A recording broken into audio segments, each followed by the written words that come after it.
வணக்கம் சகோஸ். நம்ம அவசரத்துக்கு ஒரு அளவே இல்லாம போயிடுச்சு. காலங்காத்தால 6 மணிக்கெல்லாம் போய் சிக்கன வாங்க போயிட்டுருக்கோம். ஒவ்வொரு நாளும் இந்த ரூட்ல போயிட்டுருக்கும்போது, நம்ம நண்பர தவிர வேற எந்த ஆள் நடமாட்டமும் இந்த ஏரியால இல்ல. அப்படியே அவருக்கு ஒரு அட்டெண்டன்ஸ போட்டதுக்கப்புறம் நம்ம கடைக்கு ரீச் ஆயாச்சு. அங்க இன்னைக்கு நமக்கு தேவையான சிக்கன வாங்குனதுக்கப்புறம், எப்படி போணும்னு அப்படியே வீட்டுக்கு ரிட்டர்ன் ஆயி, ஒரு காஃபிய போட்டதுக்கப்புறம் தான் நாள் தெளிவா இருந்தது. அதுக்கப்புறம் வாங்கிட்டு வந்த சிக்கனுக்கு ஒரு நலங்க வச்சுட்டு, காலை உணவுக்கு தேவையான 2 வீட் பிரெட், 2 முட்டைய வச்சு ஒரு நோ ஆயில் பிரெட் ஆம்லெட்ட பண்ணிக்கிட்டேன். பண்ண பிரெட் ஆம்லெட் கூட வால்நட், ஆல்மண்ட வச்சு சாப்பிட்டதுக்கப்புறம், நம்மோட எஸ்எஸ்சி பிரிப்பரேஷன்ல இன்னைக்கு மேத்ஸ் டாபிக்ல ஒரு சில பிராக்டிஸ பண்ணிட்டு, மதிய உணவு சாப்பிட தயாராயிட்டேன்.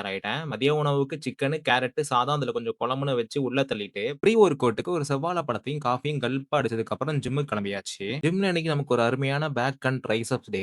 அதுக்கான முன்னெச்சரிக்கை நடவடிக்கைகள் பண்ணதுக்கு அப்புறம் ட்ரைசெப் ஒர்க் அவுட்ல இருந்து ஸ்டார்ட் பண்ணியாச்சு. ட்ரைசெப்ஸ்க்கு 3 வேரியேஷன்ல 3 செட்டுன்ட்டு நல்லா அடி அடின்னு அடிச்சு ட்ரைசெப்ஸ பம்ப் ஆக்கிட்டு, பேக் ஒர்க் அவுட் பண்ண ஸ்டார்ட் பண்ணிட்டேன். பேக் ஒர்க் அவுட்க்கு ரேக் புல்ல இருந்து ஸ்டார்ட் பண்ணதுக்கு அப்புறம், ப்ரோ அவரோட மொக்க ஜோக்க எடுத்துட்டு வந்து மோட்டிவேட் பண்ண ஆரம்பிச்சுட்டாரு. அந்த மொக்க ஜோக்க கேட்கக்கூடாதுன்றதுக்காகவே ரேக் புல்ல சீக்கிரமா முடிச்சுட்டேன். அதுக்கப்புறம் மிஷின் லேட் புல் டவுன்ல 3 செட் ஹெவியா போட்டு முடிச்சதுக்கு அப்புறம் single arm rowing, chest support dumbbell ரோவிங்க போட்டுட்டு இன்னைக்கான பேக் ஒர்க் அவுட்ட முடிச்சுக்கிட்டேன். அதுக்கப்புறம் மேல் சாய்வினுடைய ஒரு 15 நிமிஷம் நடந்ததுக்கு அப்புறம் வீட்டுக்கு வந்தாச்சு. வீட்டுக்கு வந்தது போஸ்ட் ஒர்க் அவுட்க்கு மீதம் இருக்கிற அந்த சிக்கன சாப்பிட்டு இன்னைக்கான போஸ்ட் ஒர்க் அவுட்ட கம்ப்ளீட் பண்ணிட்டேன். இரவு உணவுக்கு 2 முட்டையும், கோதும மாவையும் கலந்து பேன் கேக் மாரி ஏதோ ஒண்ணு ட்ரை பண்ணி கடைசியா அது கோதும தோசை மாரி ஒண்ணு வந்தது. அத சாப்பிட்டு முடிச்சதுக்கு அப்புறம் இன்றைய நாளோட புரோட்டீன் கோல நம்ம ரீச் பண்ணியாச்சு. இதோட இந்த நாள் ஒரு இனிய நாளாவே முடிஞ்சது. மீண்டும் நாளை ஒரு புதிய நாள்ல புதிய வீடியோல உங்கள சந்திக்கிறேன் கைஸ். பாய்.